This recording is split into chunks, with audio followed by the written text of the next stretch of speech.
Welcome to Chris's Bread. Today I'm going to show you how to make 100% whole wheat sourdough bread. Whole wheat flour has a husk. It will take all the liquid out of the dough. So I put less flour than usual recipe calls because if you put more flour it will be dry bread.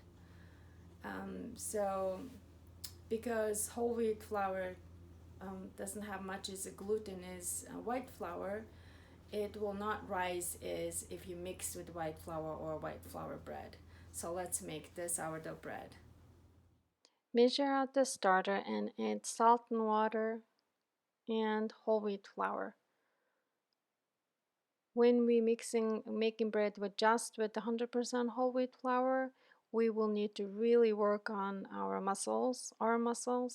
So mix it well until it clears from the bowl and put it on a hard surface and really work through to build that gluten that we wanted. So at least 12-15 minutes, knead by hand, and put it in a oiled bowl. Make sure cover all the sides with the oil and cover with plastic wrap and let it rise 3 hours or so, until it's doubled. And when it's time to shape, be very gentle with the dough because we're using less flour than recipe calls for regular sourdough bread. The dough will be quite sticky, so gently, not to deflate all the airs out, then it's going to be very dense bread. And I already floured the panettone, so smooth side down. If you're using baking sheet, you can put smooth side up. And sprinkle with whole wheat flour, so it's not going to stick to the panettone.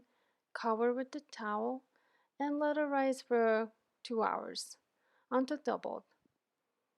And when it's time to put it in the oven, I use a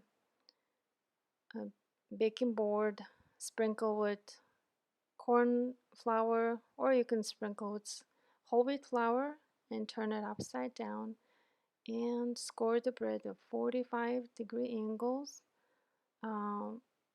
quarter or half an inch deep, and put it on a pizza stone. Cover with cast iron or roast pan, covered for 20 minutes bake, and uncovered 10-15 minutes more until nice golden color.